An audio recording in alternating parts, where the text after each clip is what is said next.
চাদরের ভিতর হাত ঢুকিয়ে দাও, শীত কম লাগবে, দেরি করছো কেন? বললাম চাদরের মালিকের পারমিশন নিতে হবে তো। আগের সব পারমিশন কি মুখে দিতে হয়? পারমিশন তো তোমাকে দেখার পর থেকেই দিয়ে রেখেছি, যেই ভাবনা সেই কাজ। অন্ধকার গাড়িতে অনেক অদেখা জিনিসের উপস্থিতি দেখে নিয়েছি। বেশ কিছুদিন ধরেই মাকে নিয়ে কোথাও বেড়াতে যাওয়া হয় না। হঠাৎ একটা সুযোগ এসে গেল, অফিসের ছুটি পাওনা ছিল কিছু, আর একটা ট্রাভেল কোম্পানি বেশ সস্তায় একটা ট্যুর অর্গানাইজ করেছে। খবর পেলাম কাশ্মীর ভ্রমণ, 14 দিনের ট্যুর, জনপ্রতি 14,000 টাকা করে। মাকে বললাম যাবে নাকি ভূস্বর্গ দেখতে? মৃত্যুর পরে কোনো স্বর্গ দেখবে, কিংবা আদৌ স্বর্গ কপালে জুটবে কি না ঠিক নেই। পৃথিবীর স্বর্গটা দেখে নিতে পারো। ইচ্ছা হলে মাও অনেকদিন বাইরে যায় না বলে হাঁপিয়ে উঠেছিল। মনে মনে শুনেই রাজি হয়ে গেল। সেদিনই বুক করে দিলাম দুজনের জন্য। ট্রাভেল কোম্পানিটা আসলে কয়েকজন যুবক মিলে একটা গ্রুপ, নাম পাখির ডানা ট্যুর অ্যান্ড ট্রাভেলস। নামটা বেশ মজার, আর ছেলেগুলো আমারে বয়সী। ওদের সাথে আলাপ হলো। 5 বন্ধু মিলে ট্যুরটা কন্ডাক্ট করে আমাদের সঙ্গে যাবে দুজন, আর থাকবে কয়েকজন হেল্পিং হ্যান্ডস, যেমন রান্নার লোক, কাজের লোক, মালপত্র, বাবার লোক ইত্যাদি। যে ট্যুরটা সুপারভাইজ করবে তার নাম তরুব্রত চৌধুরী। তরুদা আমার চাইতে 56 বছরের বড় হবে। সমস্ত প্ল্যান শুনে সেই মতো বুকিং করলাম। ট্যুর শুরু হবে নভেম্বরের তারিখ, ফিরব 20 তারিখ। জোগাড় যন্ত্র করতে করতে দিনটা এসে গেল। মাকে নিয়ে একটু আগেভাগে হাওড়া স্টেশনে পৌঁছে গেলাম। বর ঘড়ির নিচে সবার জমায়েত হওয়ার কথা দেখলাম। অনেক লোকে এসে গেছে। লোকজনের সংখ্যা দেখে প্রথমে দেবতার গ্রাসের সেই লাইন মনে পড়ল। কত বাল বৃদ্ধ নর নারী, সঙ্গে বেশ কিছু যুবতী এবং অগ্নিতুল্য বৌদি, সবাই সেজেগুজে প্রস্তুত। নিজেকে বললাম চল, তোমার সময়টা মন্দ কাটবে না তোর, সেটা যে এত ভালো কাটবে তখন আর সেটা বুঝিনি। লিস্ট মিলিয়ে দেখা গেল জনৈকা গায়ত্রী সেন ও তার 24 বছর বয়স্কা কন্যা অঙ্কিতা সেন এখনও অনুপস্থিত। প্ল্যাটফর্মে ট্রেন দেওয়ার সময় হয়ে গেছে, রাত 11:55 ট্রেন ছাড়বে। ঘড়িতে 10:50 দেখে তরুদা কিছু অবশ্য করণীয় বিষয় নিয়ে বক্তৃতা শুরু করলেন। সবাইকে জড়ো করে কান দিয়ে শুনছিলাম, মন দিয়ে গেঁথে নিচ্ছিলাম, আর মেয়ে ও বৌদিতে দেখছিলাম। আর 10টা ট্যুর এ যেমন হয় সেই একই কথা। বেশ মনোগ্রাহী বক্তৃতাতেই তরুদা বলল, গায়ত্রী দেবী আর তার মেয়ে এখনও এল না তো, এই 2টা সিট তাদের বলে সামনের সিট 2টা দেখল। ওদের দুজনকে নিয়ে বেশ কয়েকবার উদ্যোগ প্রকাশ করা হলেও তারা দুজন যে আমাদের একদম পাশের যাত্রী তা জানতাম না। একটু খুশি খুশি লাগলো, একটা 24 বছরের নিয়ে সঙ্গে যাচ্ছে ভেবে। আমাদের সঙ্গে আরও দুজন এসেছিল, এক সর্বক্ষণ কাস্তে থাকা এক দাদা, আর তার সঙ্গে সম্পূর্ণ বেমানান সুন্দরী বৌদি। ভগবানেরও কি লীলা, একেই বলে বাদরের গলায় মুক্তার মালা। সন্ধ্যা থেকেই বৌদির দিকে বারবার চোখ চলে যাচ্ছিল। বয়স আন্দাজ 34-35 হবে, বেশ আকর্ষণীয় উচ্চতায়, একটু খাটো। দাদার নাম মৃণাল বোস আর বৌদি উমা বোস। সর্বক্ষণ উমা বৌদি মৃণালদাকে মুখ ঝাঁটা দিয়ে চলেছে। দেখলাম সন্ধ্যা থেকে বৌদি প্রিয় গালি হলো, তোমার দ্বারা তো কিচ্ছু হয় না। কথাটা শুনে ফেলেছি, ইতিমধ্যেই আরও অসংখ্যবার শুনব। এই 14 দিনের সন্দেহ নেই, কিন্তু দাদার দ্বারা যে কি হয় না সেটা পরে জেনেছিলাম। আর আপনারাও সময় মতো জানতে পারবেন ট্রেন ছাড়তে আর মিনিট সাথে। বাকি প্ল্যাটফর্মে নেমেছি। একটা জলের বোতল কিনো বলে বোতল কিনে উঠতে যাব, এমন সময় দেখলাম একটা যুবতী মেয়ে এক বৃদ্ধা মহিলাকে জোর করে টানতে টানতে প্রায় দৌড়ে আসছে। বৃদ্ধা প্রায় হোঁচ খেয়ে পড়ছে, বারবার। একে বয়স হয়েছে, তার উপর কাঁধে একটা ব্যাগ। কোনো মতে তড়িঘড়ি করে ট্রেনে উঠল। মনে মনে দারুণ খুশি হলাম, সুন্দরী যুবতীর সঙ্গে একই কোচে বসে যাব। সবাই যখন ঘুমাবে তার উপর শীত শীত পড়েছে, উফ, ভাবতে দারুণ হলো। হঠাৎ দেখি উমা বৌদি মুখ বাড়িয়ে তাকিয়ে আছে আর মুচকি মুচকি দুষ্ট হাসি হাসছে। আমি বললাম, কি বৌদি ঘুমোননি এখনো? বৌদি বলল, না, ঘুম আসছে না। আমিও তোমাদের সঙ্গে এসে বসলে আপত্তি আছে নাকি? বললাম, না না, আপত্তি কিসের, আসুন না, গল্প করতে করতে সময় কেটে যাবে। যদিও মনে মনে কাবাবের ভিতর হাড্ডি ঢুকুল ভেবে রাগও হচ্ছিল। তারপর ভাবলাম কাবাবের সাথে চাটনিও মন্দ হবে না। এরপর উমা বৌদি আমার পাশে বসে পড়ল, তারপর বসল অঙ্কিতা। আস্তে আস্তে আলাপ পর্ব শুরু হলো। বৌদি বলল, তুমি কি করো? তমাল বললাম, একটা কোম্পানিতে মার্কেটিং বিভাগে আছি। বৌদি বলল, বেশ বেশ, তাহলে তো ভালোই কামাচ্ছ, তা বিয়ে করনি কেন? বললাম, শিকল পড়ার এত তারা কিসের, পড়তে তো হবেই, যত দেরিতে পড়া যায়। বৌদি বলল, বেশি দেরি করলে শিকলের তালা চাবির জোর কমে যাবে। বলেই চোখ ছোট করে একবার অঙ্কিতার দিকে তাকিয়ে খিকখিক করে হাসতে লাগল। অঙ্কিতা লজ্জা পেয়ে মুখ নামল। আমি বললাম, আপনাদের তালা চাবি যখন এখনও ঠিক আছে তাহলে আমারও থাকবে আশা করি। বৌদি হঠাৎ গম্ভীর হয়ে বলল, কোথায় আর ঠিক থাকল, তোমার দাদার দ্বারা কিছু হয় না। আমি কথাটা অন্যদিকে ঘুরিয়ে দেওয়ার জন্য বললাম, অঙ্কিতা, আপনি কি করেন? অঙ্কিতা বলল, আমাকে আপনি বলবেন না, আপনি আমার চেয়ে বড়। তুমি বলবেন। আমি বললাম, বলতে পারি যদি দুই পক্ষেই আপনি বন্ধু হন। অঙ্কিতা হেসে বলল, ঠিক আছে উমাবদি ফোড়ন কাটল। তোমরা আজকালকার ছেলে মেয়েগুলো যে কি না সবকিছু দেরিতে করো, আরে আসল সময় চলে গেলে অনেক কিছু মিস করবে। বৌদি আমাদের চাইতে খুব বেশি বড় না, কিন্তু এমন ভাব করছে যেন আমাদের দিদি। আমি ২৭, অঙ্কিতা ২৪ আর বৌদি হয়তো ৩৫। হঠাৎ অঙ্কিতা এমন একটা কথা বলল, আমি আর উমা বৌদি দুজনে চমকে ওর দিকে তাকালাম। বলল, আজকালকার ছেলে মেয়ে অনেক অ্যাডভান্স। বৌদি সুখ পাওয়ার জন্য তাড়াতাড়ি দুঃখকে গলায় ঝুলায় না, কিন্তু সুখ তারা ঠিকই উপভোগ করে নেয়। কথাটা বলল মুখ নিচু করেই। বুঝলাম মেয়ে একটু লাজুক হলেও সীতা সাবিত্রীর যুগের মেয়ে না, ভীষণ রকম আধুনিক। অঙ্কিতার কথা শুনে বৌদি ওকে খোঁচা দিয়ে বলল, ওরে বাবা, মেয়ে তো দেখছে ভীষণ পাকা, তাদের মধ্যে সুখ উপভোগ করে নিয়েছ নাকি? অঙ্কিতা চমকে উঠে চোখ বড় বড় করে বৌদিকে একটা নিঃশব্দ ধমক দিল। তারপর বলল, না, এবার বৌদি আমাকে নিয়ে পড়ল। তা তমাল, তুমিও কি সেই সুখ থেকে বঞ্চিত নাকি? তোমার পকেটের সিল খোলা হয়ে গেছে? আমি একটা চোখ টিপে বৌদিকে অর্থপূর্ণ ইঙ্গিত দিলাম। অঙ্কিতার দিকে তাকিয়ে বুঝলাম ইঙ্গিতটা অঙ্কিতাও দেখে ফেলেছে, কারণ ঠোঁটের কোণায় এক টুকরো হাসি তখনও বোঝা যাচ্ছে। বৌদি হঠাৎ আমার কানের কাছে এসে বলল, আরে বাস, এই বলো না, বলো না জনের সাথে করেছ। অঙ্কিতার সামনে আর অল্প পরিচিত বৌদির মুখে এমন খোলামেলা কথা আমার মতো ছেলেকে অস্বস্তিতে ফেলে দিল। আমিও তেমনি গলা খাটো করে বললাম, অন্য একদিন বলব গোপনে। এ কথা শুনে বৌদি নাচরবান্দা হয়ে পড়ল আর একটা চিমটি কেটে বলল, তাই বুঝি? বেশ, শোনার অপেক্ষা রইলাম। আমি আপাতত নিজেকে বাঁচিয়ে চলার চেষ্টা করছি, কিন্তু বৌদি সে সুযোগে দিচ্ছে না। আরও যেন জেদ ধরছে আমার সাথে। অঙ্কিতা কিছুটা দূরত্ব বজায় রেখে বসেছে আর চোখে আমাদের অনুচিত নিকটা দেখছে। মনে হলো যেন একটু বিরক্ত, সেটা রাগ না ঈর্ষা ঠিক বোঝা যাচ্ছে না। ওদিকে মৃণালদা মানে উমাবদির স্বামী নাক ডেকে ঘুমোচ্ছে বলে উমাবদি বিরক্ত হয়ে সেদিকে তাকল। তারপর মুখ দেখিয়ে বলল, বিরক্তি করা আমার জীবনটা শেষ করে দিল। লোকটা ওর দ্বারা কিছুই হয় না। আমি বৌদির কানের কাছে বললাম, কি হয় না? বৌদি কি জানো বলতে যাচ্ছিল, হঠাৎ ফিসফিস করে বলল, অন্য একদিন বলব গোপনে। সময়ের সাথে সাথে কমরা শুদ্ধ সবাই ঘুমিয়ে একাকার। লাইটগুলো সবে প্রায় নিভে গেছে। দুপাশের বাথরুমের দিকে 2টা লাইট জ্বলছে শুধু, তাতে অন্ধকার খুব গাঢ় হতে না দিলেও একটা মায়া জাল বুনে দিয়ে গেছে। ট্রেনের দুলুনিতে ঘুমন্ত শরীরগুলো দুলছে, সেই জন্যে জেগে থাকা মানুষগুলো অল্প স্বল্প নড়াচড়া করলে আলাদা করে চোখে পড়ে না। জানালা দিয়ে তাকিয়ে থাকতে থাকতে কখন জানি একটু ঝিমু নিয়ে এসে গিয়েছিল। হঠাৎ শুনলাম কানের কাছে কেউ ফিসফিস করে বলছে। কতজন ধর্মট করে নড়েচড়ে বসলাম। তাকিয়ে দেখি একটা চাদর জড়িয়ে অঙ্কিতা আমার একদম কাছে সরে এসেছে। আমি মিষ্টি করে হাসলাম। অঙ্কিতা আবার প্রশ্ন করল, কতজন? বলো বলো। আমি কথা ঘুরিয়ে বললাম, এ বছর নভেম্বরের শুরুতেই তো দেখছি বেশ ঠান্ডা পড়ে গেছে, শীত শীত করছে।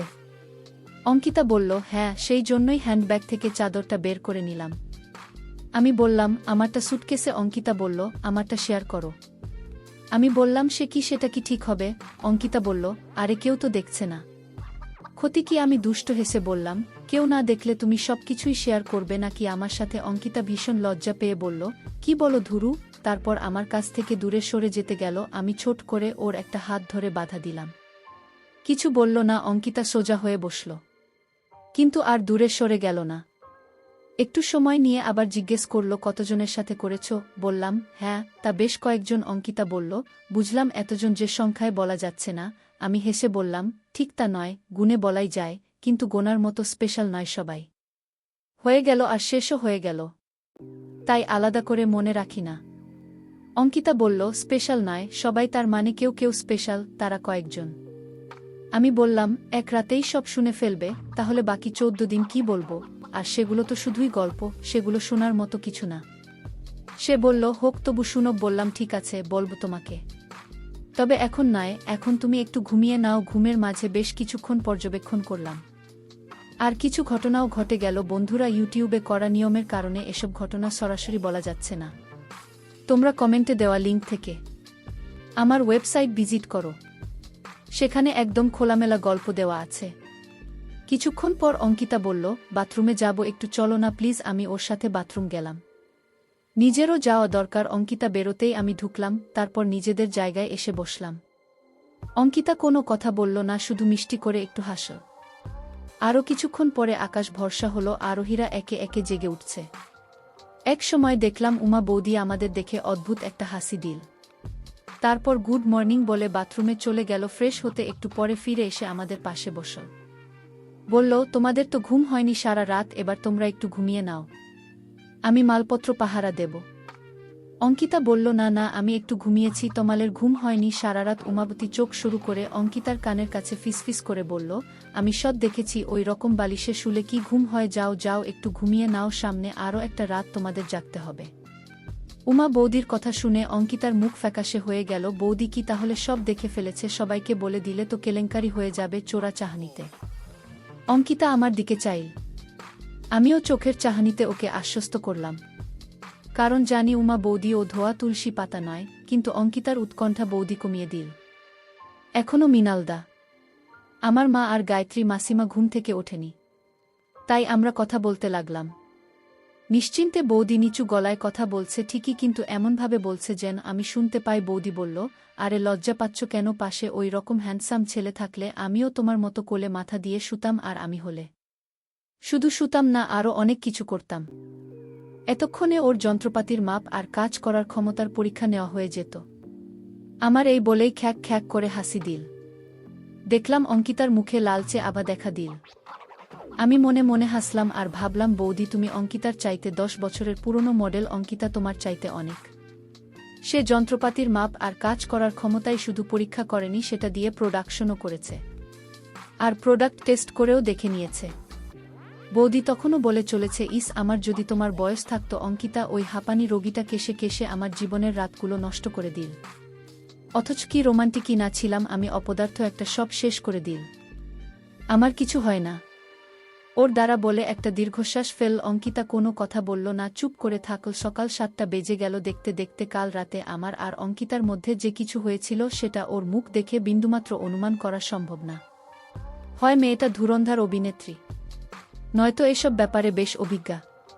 যেটাই হোক তাতে ক্ষতি নেই, ওই দুটোর যে কোনো একটা থাকলেই কাশ্মীর তোরটা জমে যাবে। ট্রেন তোর জোট করে চলছে, দীর্ঘ জার্নি করে 10 থেকে নেমে পড়লাম সবাই। এরপর একটা গাড়ি বুক করা হলো। একঘেয়ে ছুটে চলাতে সবাই ক্লান্ত হয়ে পড়ছে। দেখলাম বেশিরভাগ লোকই ধুলছে, কারণ অন্ধকার নেমে আসছে, জানালা দিয়ে ভালো করে কিছু দেখা যাচ্ছে না। এমন সময় উমা বৌদি এসে আমার পাশে বসে পড়ল। বলল, বেশ ঠান্ডা লাগছে রে ভাই। আমি বললাম, আসুন বৌদি। বৌদি বলল, কি সঙ্গিনী হারিয়ে বিরহ কাতর নাকি? আমি বললাম, সঙ্গিনী কোথায় হারলাম, এই তো একজন পাশেই আছে। বৌদি বলল, হ্যাঁ, এখন তেল মারা হচ্ছে। আমি বললাম, সত্যি? মেয়ে যাত্রায় খুব হিংসুটে বললাম, মৃণালদা কি ঘুমে নাকি? বৌদি বলল, হ্যাঁ, চাদর মুড়ি দিয়ে ঢুলছে। বলে হাতে হাত রাখল। বলল, এতক্ষণে মনে হচ্ছে কাশ্মীর এসেছি, তাই না? হাত দুইটা জমে যাচ্ছে। আমি বললাম, তা কর্তাকে জড়িয়ে ধরে থাকলেই তো পারতেন, ঠান্ডা লাগতো না। বৌদি মুখ বেঁকিয়ে বলল, গায়ে রক্ত থাকলে তো গরম হবে, ওই শুটকো কাঠ জড়িয়ে বসে থাকলে ঠান্ডায় জমে মরেই যাব। তাই তো তোমার কাছে এলাম। আমি বললাম, ভালোই করেছেন, আমারও খুব শীত করছে, পাশে এমন নরম চাদর থাকলে ঠান্ডা লাগবে না। উমা বৌদি বলল, তাহলে চাদরের ভিতর হাত ঢুকিয়ে দাও, শীত কম লাগবে। দেরি করছো কেন? বললাম, চাদরের মালিকের পারমিশন দিতে হবে তো আগে। বৌদি বলল, সব পারমিশন কি মুখে দিতে হয়? পারমিশন তো তোমাকে দেখার পর থেকেই দিয়ে রেখেছি, যেই ভাবনা সেই কাজ। অন্ধকার গাড়িতে অনেক অদেখা জিনিসের উপস্থিতি দেখে নিয়েছি। বন্ধুরা, ইউটিউবের কড়া নিয়মের কারণে এসব ঘটনা সরাসরি বলা যাচ্ছে না। তোমরা কমেন্টে দেওয়া লিঙ্কস থেকে আমার ওয়েবসাইট ভিজিট করো, সেখানে একদম খোলামেলা গল্প দেওয়া আছে। সেখানে প্রতিদিন একদম খোলামেলা গল্প আপলোড করা হয়। আধা ঘন্টা পর বৌদি আমার কাঁধে মাথা রেখে বসে রইল। অনেকক্ষণ পরে বলল, তোমাকে ধন্যবাদ দিয়ে ছোট করব না তমাল, এখন সিটে যাই কেমন? আমি বললাম, হ্যাঁ যাও। এক অন্যরকম স্বর্গ থেকে সদ্য ঘুরে আসা দুজন নর নারীকে বুকে নিয়ে অন্ধকারের বুক ছিঁড়ে গাড়ি শ্রীনগরের দিকে ছুটে চল। রাত 11:30 নাগাদ আমরা শ্রীনগর পৌঁছলাম। ডাললেটের পাড়েই একটা হোটেলে আমাদের থাকার ব্যবস্থা হয়েছে, বেশ বড় হোটেল। আমরা সবাই গাড়ি থেকে নামলাম। সত্যজিৎ রায়ের সোনার কেল্লা সিনেমার লালমোহনবাবুর মুটের পিঠে ভ্রমণের পর যে অবস্থা হয়েছিল, আমাদের বেশিরভাগ মানুষেরই সেই অবস্থা। সবাই বিভিন্ন হাস্যকর ভঙ্গিতে কসরত করে হাত পায়ের জট ছাড়িয়ে নিচ্ছে। গাড়ি থেকে নামার আগে উমা বৌদি আমার পাশে এসে চুপি চুপি বলল, আজকের ঘটনা অঙ্কিতাকে এখনই বলার দরকার নেই, অল্প বয়সী মেয়ে, জেলা স্টিল করতে পারে। আমি ঘাড় নেড়ে সায় দিলাম। মা আর গায়ত্রী মাসিমাকে একটা জায়গায় দাঁড় করিয়ে দিলাম। তরুদা গেছে হোটেলের সাথে কথা বলে ব্যবস্থা করতে। মালপত্র সব জড়ো করা হয়েছে, হোটেলের লোকেরই ঘরে পৌঁছে দেবে। আমাদের দুশ্চিন্তার কিছু নেই। আমি অলসভাবে হাঁটতে হাঁটতে বাইরে এলাম। সামনেই ডাল লেক, অনেক নাম শুনেছি, অসংখ্য সিনেমায় ডাল লেকে শিকারা চড়তে দেখেছি নায়ক নায়িকাকে, আজ চোখের সামনে সেই ডাল লেক রাতের বেলা, তাই ঠিক বুঝতে পারছি না। এমন একটা বড় খালের মতো লাগছে, সিনেমাতে যেমন দেখেছি সেরকম লাগছে না। আমার কমন সেন্স বলছে এটা আসল ডাল লেক নয়, কিন্তু দেখতে মন্দ লাগছে না। রাত অনেক হয়েছে, তবু আলো ঝলমল করছে, চারিদিকে প্রচণ্ড ঠান্ডা লাগছে। এখন চাদরে কাজ হচ্ছে না, দাঁড়িয়ে থাকা যাবে না, বুঝতে পারছি। অঙ্কিতা এসে বলল, এই যে মশাই, কি করছেন ঠান্ডা একা একা? আমি ওর দিকে ঘর ঘুরিয়ে হাসলাম। বললাম, কি আর দেখ, ভীষণ ঠান্ডা লাগছে আর দাঁড়িয়ে থাকা যাচ্ছে না। আমি বললাম, চলো ফেরা যাক, ট্রেনের মতো এখানেও রুমের ব্যবস্থা। পাশাপাশি হয়েছে, প্রথমে অঙ্কিতাদের রুম, তার পাশে উমা বৌদিদের রুম, তারপর আমাদের রুম। হোটেলের লোক এসে আমাদের যার যার রুমে পৌঁছে দিয়ে গেল, মালপত্র আগেই এসে গেছে। একটু পরে তরুদা এসে বলে গেল, আপনারা ফ্রেশ হয়ে নিন, 1 ঘন্টার ভিতর ডিনার এসে যাবে। তবে আজ বেশি কিছু করতে পারবো না, মাফ করবেন সবাই। তরুদা চলে যেতেই আমরা মালপত্র খুলে গুছিয়ে ফেলতে লাগলাম। শ্রীনগরে আমাদের 4 দিন থাকতে হবে, তাই ব্যাগগুলো আনপ্যাক করতে কোনো অসুবিধা নেই। মা ওয়ার্ডরোবে সবকিছু সাজিয়ে রাখছে। আমি বাথরুমে ঢুকে পড়লাম। ফ্রেশ হতে উমা বৌদির গুড়ের রস লেগে আছে মুখে, আর কোথায় কোথায় যেন সেগুলো ধুয়ে ফেলা দরকার। গিজার চালিয়ে সাবান মেখে স্নান করে নিলাম। সারাদিনের ক্লান্তি উধাও হয়ে গেল এক নিমেষে। ফ্রেশ হয়ে বাইরে বেরিয়ে এলাম। মা বাথরুমে ঢুকলে আমি গেলাম উমা বৌদি আর অঙ্কিতাদের খোঁজ নিতে। সবাই ফ্রেশ হয়ে ডিনারের জন্য অপেক্ষা করছি। খিদেও লেগেছে খুব। দরজায় নক হলো, ডিনার এলো ভেবে দরজা খুলে দেখি অঙ্কিতা ঘরে ঢুকে আমাকে কোনো কথা না বলে মাকে বলল, মাসিমা, মা আপনাদের খাবার আমাদের রুম এনিয়ে নিয়েছে, আপনারা আমাদের সঙ্গে একসাথে খেলে ভালো হয়। মা বলল, ভালোই তো, চলো যাচ্ছি। অঙ্কিত আমাকে ইশারায় বলে গেল, এসো। অঙ্কিতা আমাদের ডিনার সার্ভ করল। আমরা খেতে বসলাম। খাবার শেষে সোসাই ঘুমের জন্য চলে গেল। এদিকে অঙ্কিতা আমাকে ইশাকার বাইরে আসতে বলল। বুঝলাম এই মেয়ে এই শীতে আবারও আইসক্রিম খেতে চাচ্ছে। নিজেকে ভাগ্যবান মনে করে চলে গেলাম বাইরে। বাইরে যেতেই আমাকে একটা ঘরে নিয়ে এল। সারা কাশ্মীর ঘুমে অচেতন আমরা দুজন, বাদে কনকনে শীতের মধ্যে দুজনের সাথে অনেক ঘটনা ঘটে গেল। সেদিন ট্রেনের অন্ধকারে ভালোভাবে দেখতে পাইনি, আজ লাইটের আলো ভালো করে দেখেছি। বাহ, কি অপরূপ! ঘণ্টাখানেক থাকার পর নিজের রুমে চলে এলাম। এক রাতে 2 বার স্নান করে অনেক ভালো লাগছে। যেই একটু ঘুম এসেছে এমন সময় রুমে নক করার শব্দ বেজে উঠল। 1 বার, 2 বার, 3 বার। আমি ঘড়ির দিকে তাকিয়ে দেখি রাত 1:30 বাজে। দরজা খুলতেই দেখি উমা বৌদির অস্থিরতা নিয়ে দাঁড়িয়ে আছে। আমি কিছু বলার আগেই বলে ফেল, তোমার দাদাকে দিয়ে কিছুই হয় না। কথাটা শুনে মনেই হেসে ফেললাম। নিজেকে বললাম, রেডি হও তমাল, আজ তোমার আরও পরিশ্রম করতে হবে, এত সহজে ছুটি নেই। চোখের পলকেই ঝড়ের মতো ঘরে ঢুকল উমা বৌদি। বন্ধুরা, ইউটিউবের গল্পগুলো শুনে মজা না পেলে আমার ওয়েবসাইটে দেওয়া গল্পগুলো শুনতে পারো। সেখানে প্রতিদিন খোলামেলা গল্প আপলোড করা হয়। কমেন্টে ওয়েবসাইটে লিংক দেওয়া আছে।